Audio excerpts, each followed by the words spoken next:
Hello students, video शुरू करने से पहले प्लीज चैनल को लाइक, शेयर और सब्सक्राइब जरूर करें। एक इम्पॉर्टेंट इन्फॉर्मेशन, अगर आपको इस वीडियो के नोट्स चाहिए तो डिस्क्रिप्शन बॉक्स में दिया गया डाउनलोड लिंक चेक करें। Thank you. चलिए शुरू करते हैं। इस वीडियो में हम पढ़ेंगे BPSC 111 public finance and administration के प्रीवियस ईयर क्वेश्चन और most important questions with answers. ये क्वेश्चंस आपके एग्जाम के लिए बहुत इंपॉर्टेंट है। अगर आपने ये अच्छे से कर लिए तो एग्जाम निकलना पक्का है। Let's begin. Question 1, right a note on the importance and principles of financial administration. Question explanation. इस क्वेश्चन में हमें 2 चीजें बतानी है। पहला, फाइनेंशियल एडमिनिस्ट्रेशन का क्या इंपॉर्टेंस है गवर्नेंस और पॉलिसी इंप्लीमेंटेशन में, और दूसरा, उसके बेसिक प्रिंसिपल्स क्या है जो सिस्टम को ट्रांसपेरेंट और अकाउंटेबल बनाते हैं। आंसर। इंट्रोडक्शन। फाइनेंशियल एडमिनिस्ट्रेशन का मतलब होता है सरकारी फाइनेंस का प्लानिंग, ऑर्गेनाइजिंग, डायरेक्टिंग और कंट्रोलिंग, जैसे बजटिंग, अकाउंटिंग, ऑडिटिंग और expenditure.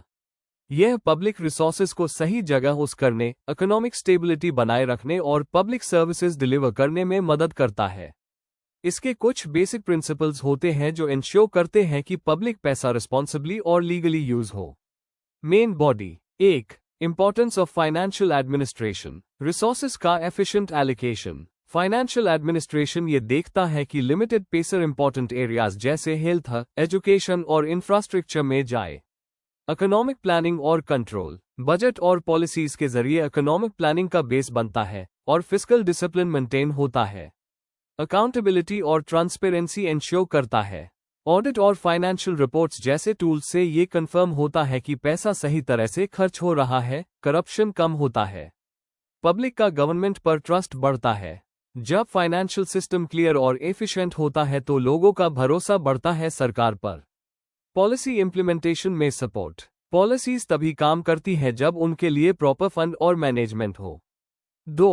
Principles of financial administration. Rule of law. हर पैसा जो कलेक्ट या स्पेंड किया जाता है वो लीगल अथॉरिटी के थ्रू होना चाहिए। अकाउंटेबिलिटी। जो भी ऑफिसर पब्लिक पैसा हैंडल करता है उसको पब्लिक और लेजिस्लेचर के सामने जवाब देना पड़ता है। एफिशिएंसी और इकोनॉमी। पैसा इस तरह से यूज हो कि maximum output mile minimum cost में। ट्रांसपेरेंसी। फाइनेंशियल इंफॉर्मेशन सबके लिए अवेलेबल होनी चाहिए। ओपन बजट्स और क्लियर रूल्स जरूरी है। रिस्पॉन्सिबिलिटी। अगर कहीं गलती होती है तो डिपार्टमेंट या ऑफिसर रिस्पॉन्सिबल माना जाता है। Equity and fairness. पैसा डिस्ट्रीब्यूट करते वक्त फेयरनेस जरूरी है, किसी भी बियास के बिना एलोकेशन होना चाहिए। 3.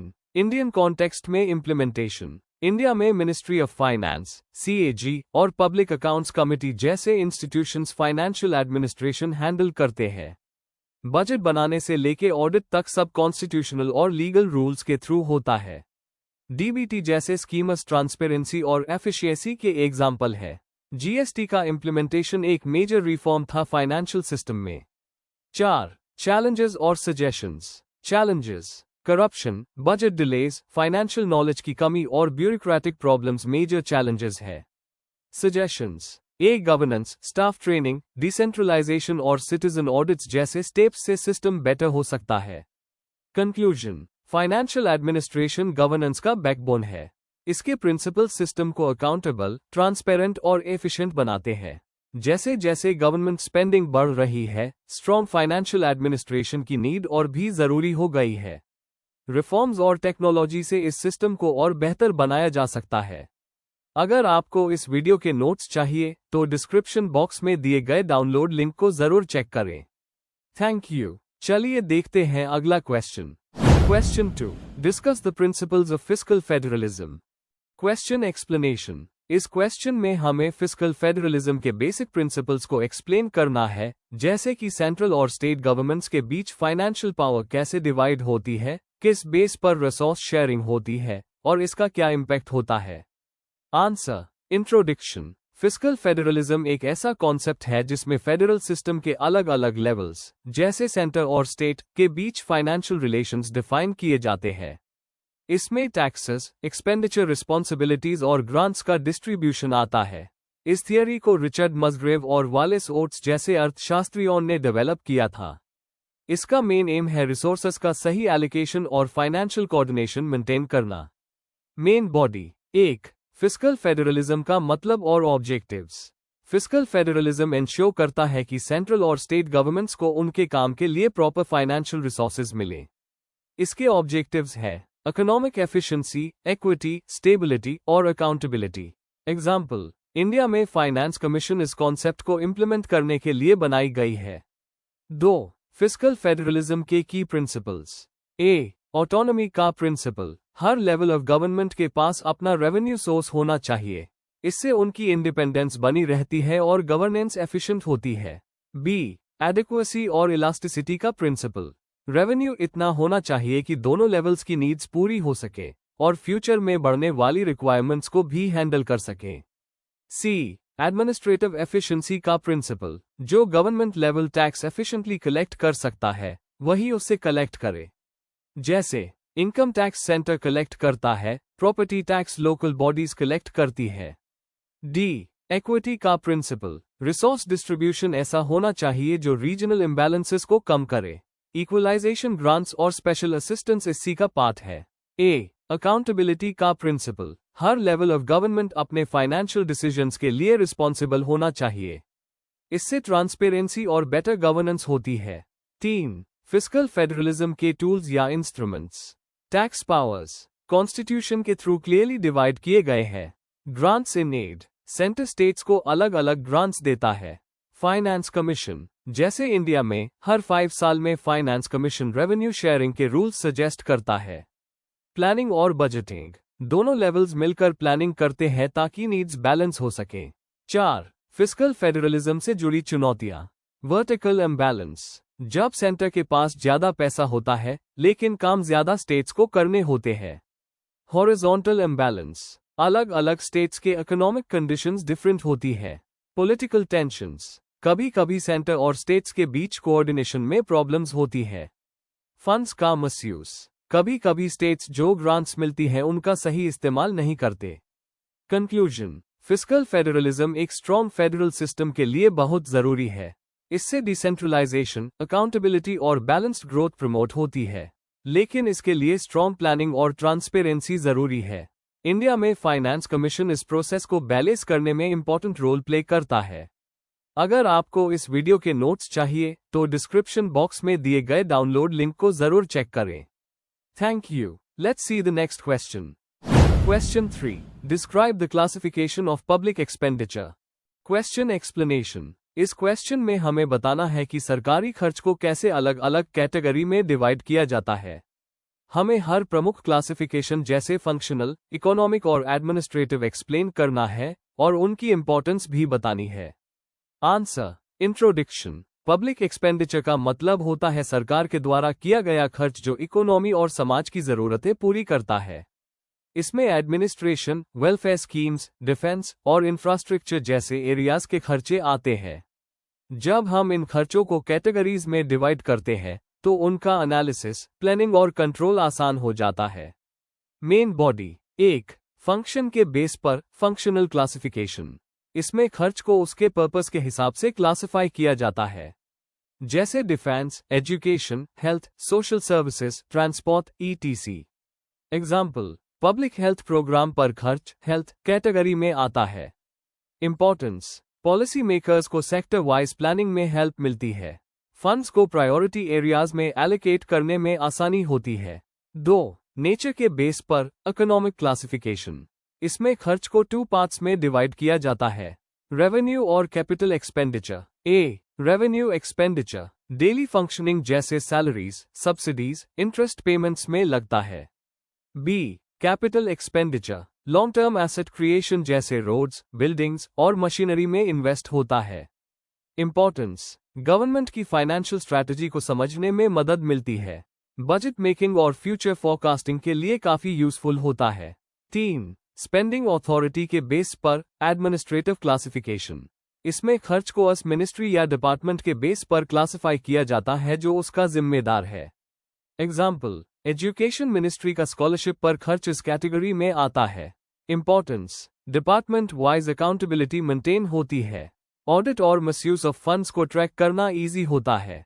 4. बेनिफिट के बेस पर ट्रांसफर और नॉन ट्रांसफर एक्सपेंडिचर।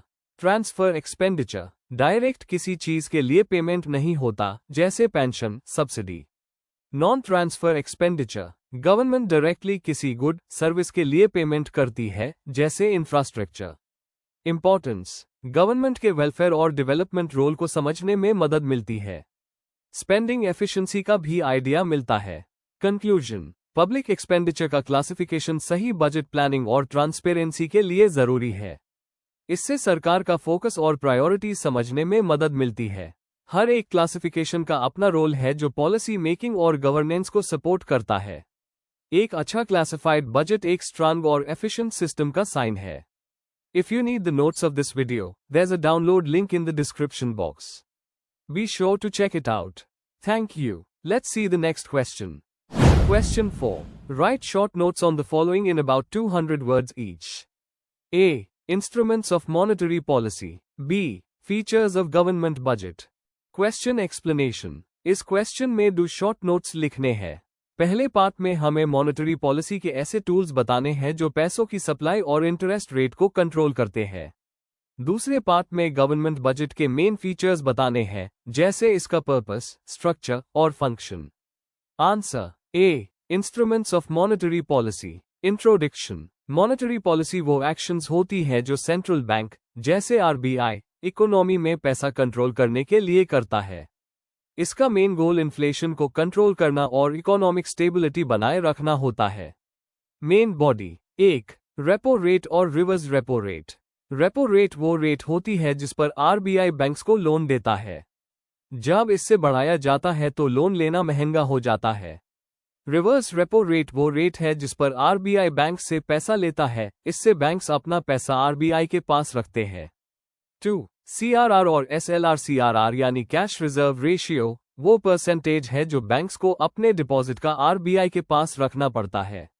एसएलआर में बैंक्स को कुछ हिस्सा कैश, गोल्ड या गवर्नमेंट बॉन्ड्स के फॉर्म में रखना होता है। 3. Open market operations OMO. इसमें आरबीआई मार्केट में गवर्नमेंट सिक्योरिटीज खरीदता या बेचता है। जब बेचता है तो पैसा निकलता है मार्केट से और खरीदता है तो पैसा आता है मार्केट में। 4. बैंक रेट और MSF. Bank rate long term lending rate होती है आरबीआई की। एमएसएफ से बैंक शॉर्ट टर्म या ओवरनाइट पैसा आरबीआई से ले सकते हैं। कंक्लूजन मॉनेटरी पॉलिसी के ये टूल्स इकोनॉमी को बैलेंस में रखने के लिए बहुत जरूरी होते हैं। इनका सही यूज इन्फ्लेशन, ग्रोथ और लिक्विडिटी को कंट्रोल करने में मदद करता है।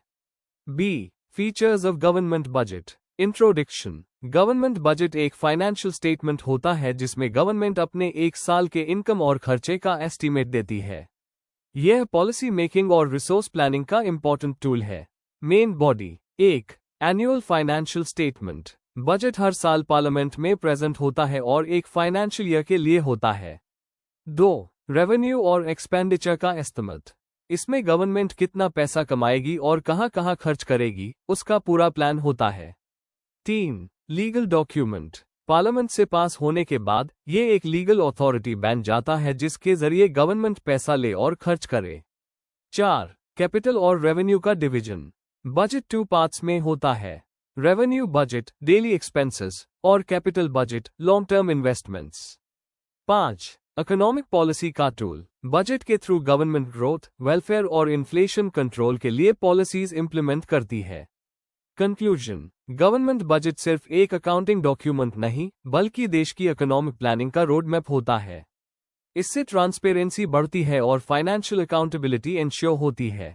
Before we end, please like, share and subscribe the channel for more such study materials and one important information अगर आपको नोट्स चाहिए तो डिस्क्रिप्शन बॉक्स में डाउनलोड लिंक दिया हुआ है, जरूर चेक करें। Thank you.